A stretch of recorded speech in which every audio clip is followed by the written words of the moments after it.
అనగనగనగనగా ఒక ఊరిలో ఒక చిన్న జింక ఉంది. ఆ జింక చాలా మంచిది. ఎంత మంచిదంటే తన తోటి మిత్రులు తనకు హాని చేస్తున్నా కానీ ఎందుకు నాకు ఇంత హాని చేస్తున్నారు అని అడగనంత మంచిది ఈ జింక. ఎవ్వరిని ఏమీ అనదు. వాళ్ళతో విభేదాలు వచ్చాయని వాళ్ళలోంచి బయటకు వచ్చేసి ఇతరులతోటి కాకుండా అదొక్కటే హాయిగా జీవిస్తూ ఉంది ఆ జింక. ఇక దాని పని తాను చేసుకుంటూ ఎవరైనా మంచి మిత్రులు దొరుకుతారేమో అని చెప్పేసి ఎంతగానో ఎదురు చూస్తుంది. తరువాత అదే అడవిలో ఒక ముద్దుగా ఉన్న ఒక తాబేలు ఉంది. ఆ తాబేలు కూడా చాలా మంచి స్వభావం కలిగింది. ఇతరులకు హాని చేయదు, ఎవరి చేత హాని తలపెట్టించుకోదు. పక్కకు వచ్చేసే రకం ఈ తాబేలు. ఆ తాబేలుకు కూడా ఒంటరిగా ఉంటుంది, ఇతర జంతువులతో బతకలేక. అంచేత ఏదైనా ఒక ఇద్దరు ముగ్గురు స్నేహితులు కనబడితే చాలు, తనలాంటి మంచి స్వభావం ఉన్నవాళ్ళు కావాలి అనుకుంటుంది. వాళ్ళతోటి స్నేహం చేస్తూ హాయిగా మిగిలిన జీవితాన్ని గడపవచ్చు. మంచి మిత్రులు ఉంటే ఇక జీవితానికి ఆనందమయమవుతుంది. అంతే, నాకు ఈ జీవితానికి ఒక మంచి మిత్రుడు కావాలి అని ఆ తాబేలు కోరుకుంటుంది. మరలా అదే అడవిలో వేరొక జీవులు కూడా ఉంటాయి కదా మరి. అదేమిటంటే కాకి. కాకి ఈ కాకి అందరిలాంటి కాకి మాత్రం కాదు. ఆ కాకుల వాటిలో కల్లా కూడా భిన్నమైనది ఈ కాకి. ఎప్పుడు మంచిగా ఉండాలని, మంచి చేయాలని, ఇతరులు హాని చేసినా కానీ మనం వాటికి హాని తలపెట్టకూడదు అనే మృదు స్వభావం కలిగింది ఈ కాకి. ఇతరుల్ని బాగా చూస్తే అప్పుడు వాళ్ళు కూడా ఆటోమేటిక్గా మనల్ని బాగానే చూస్తారు కదా అనేంత మంచి స్వభావం కలిగింది ఈ కాకి. ఈ కాకి కూడా మంచి ఫ్రెండ్స్ కావాలని కోరుకుంటుంది. జీవితానికి మంచి ఫ్రెండ్స్ ఉంటే చాలు, వాళ్ళు మన జీవితాన్ని చక్కబెడతారు అని కాకి కూడా అడవి మొత్తం వెతుకులాడటం మొదలుపెట్టింది. ఎక్కడైనా మంచి ఫ్రెండ్స్ కనబడితే వాళ్ళతోటి స్నేహం చేసి జీవితాన్ని ఆనందంగా చేసుకోవాలి అనుకుంటుంది ఈ కాకి. ఇక వెతుకులాటలో చాలా దూరమే ప్రయాణిస్తుంది. అదేమిటంటే ఎంత దూరమైనా కానీ వెళ్ళి ఒక మంచి మిత్రుడిని పట్టుకోవాలి, ఆ మంచి మిత్రుడితో స్నేహం చేయాలి అనుకుంటుంది. ఇక అక్కడే వేరొక చోట ఒక చిన్న ఎలుక ఉంది. ఆ ఎలుక చిన్న చిన్న ఫుడ్స్ తింటూ దానికి నచ్చింది తింటూ ఉంటుంది. కానీ ఈ ఎలుకకు కూడా ఇతరుల పట్ల చాలా మంచి అభిప్రాయం ఉంది. ఇతరులకి హాని చేయకూడదు అనేది. మంచి మిత్రులు ఎవరైనా నలుగురు ఉంటే చాలు, మన జీవితం ఇక ఆనందమయమైపోతుంది. ఎవ్వరూ కూడా ఆలోచించాల్సిన పని ఉండదు. మనం బాగలేక ఇంట్లో ఉన్నా కానీ వాళ్ళు తీసుకొచ్చి పెడతారు, వాళ్ళకు బాగాలేకుండా ఇంట్లో ఉన్నా మనం తీసుకెళ్ళి పెట్టవచ్చు అని వెతుకులాటలో అన్నీ పడ్డాయి. అన్నీ కూడా ఒక రాత్రి వేళ ఒక అందమైన ప్రదేశాన్ని వెతుక్కుంటూ అక్కడికి వచ్చాయి. ఒకళ్ళ గురించి ఒకళ్ళకు తెలియదు, కానీ జింక ఇలా అనుకుంటుంది, అబ్బా, నాకెవరైనా మంచి మిత్రుడు దొరికితే బాగుండు, వాళ్ళతోటి నేను హ్యాపీగా జీవిస్తాను అని జింక అన్నది. సేమ్ అలాగే కాకి కూడా నాకెవరైనా ఇద్దరు ముగ్గురు కనబడితే చాలు, వాళ్ళతోటి నా జీవితాన్ని హాయిగా గడిపేస్తాను అని కాకి అన్నది.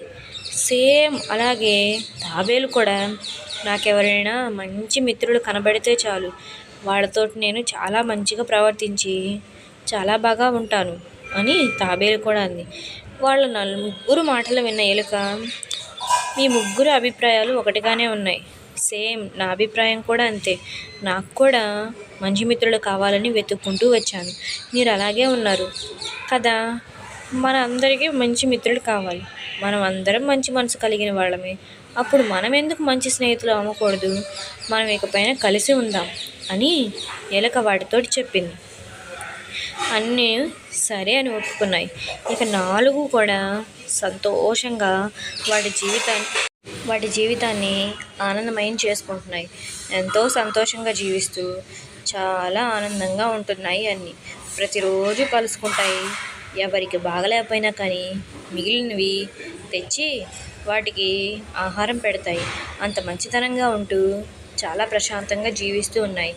ఇవి మంచితనానికి మారుపేరు అన్నట్లుగా జీవిస్తున్నాయి. ఇక వాళ్ళ జీవితాల్లో గడిచిపోయిన రోజులన్నింటినీ గుర్తు చేసుకుంటున్నాయి. ఎలుకని అడిగితే, నా జీవితంలో మంచి రోజులంటూ ఏమీ లేవు, అన్నీ మామూలుగానే ఉన్నాయి. సేమ్ కాకి కూడా అలాగే చెప్పింది. నా జీవితం కూడా మంచి రోజులంటూ ఏమీ లేవు, మామూలుగా గడిచిందంతే.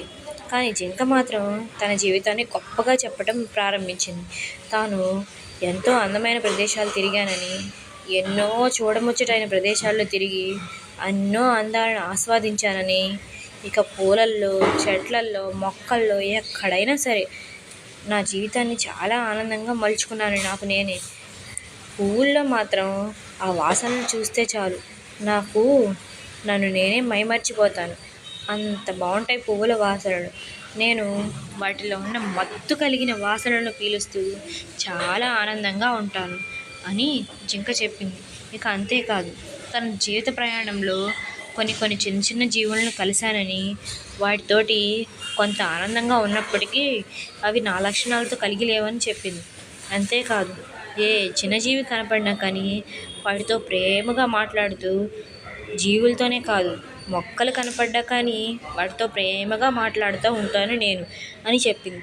ఇక నా దగ్గరకు నన్ను కావాలని ఎవరైనా వస్తే వాళ్ళని నేను సంతోషపరుస్తాను. అంతేకాదు, వాళ్ళతోటి నేను ఎంతో చక్కగా ఆడుకుంటాను అని జింక చెప్పింది.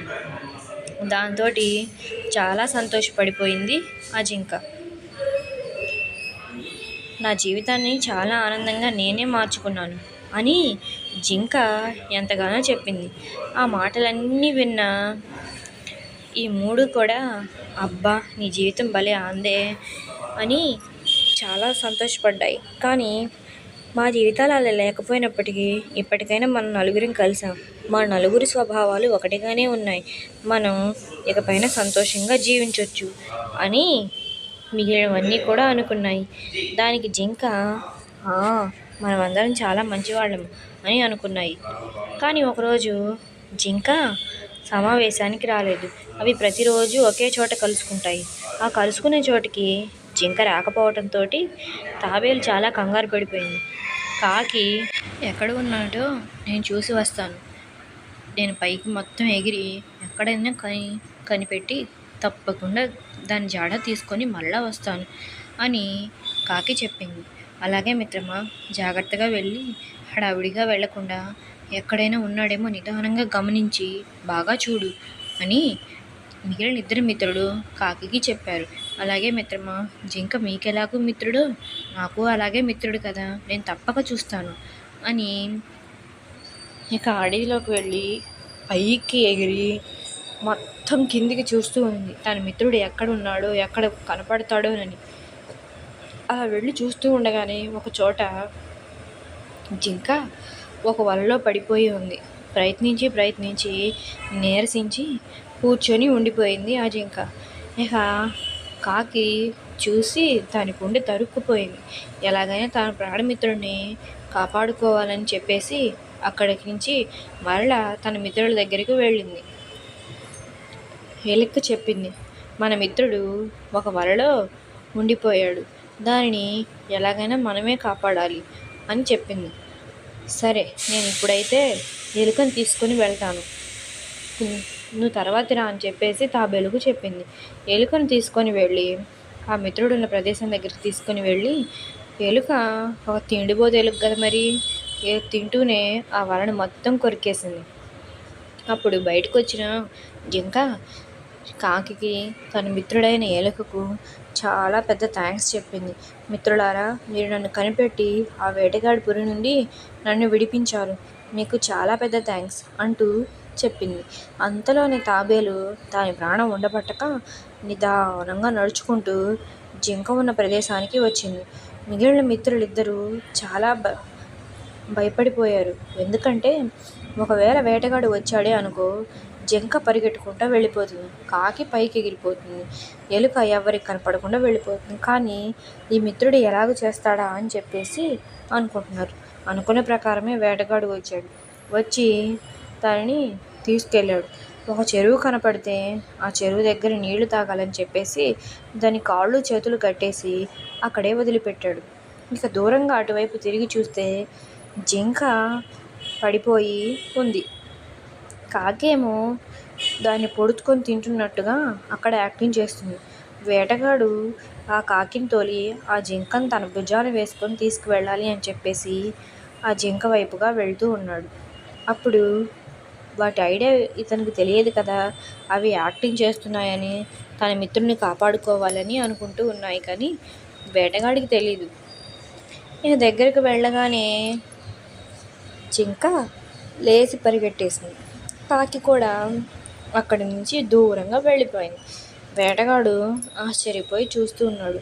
సరేలే, నేను తాబేలు దగ్గరికన్నా వెళ్తాను అని తాబేలు వైపుగా తిరిగి వస్తుంటే తాబేలు కట్టి ఉన్న కట్లను ఎలుక కట్ చేసింది. ఇక తాబేలు నీళ్ళల్లోకి వెళ్ళిపోయింది. అవన్నీ సంతోషంగా మరలా వాటి కొత్త జీవితాన్ని ప్రారంభించాయి. పిల్లలు, మీకు కాకి, ఎలుక, తాబేలు, జింక వీటి స్నేహం మీకు బాగా నచ్చిందా? నచ్చినట్లయితే please like, share and subscribe. Thank you for your watching. Thank you so much. వీటిలాగా మీరు కూడా మీ మిత్రులతోటి కలిసిమెలిసి జీవించండి. అప్పుడు ఏ కష్టాలు వచ్చినా కానీ మిత్రులు మీకు తోడుగా ఉంటారు. ఓకేనా? Thank you for your watching. Thank you so much. Please subscribe చేసుకోండి. Thank you.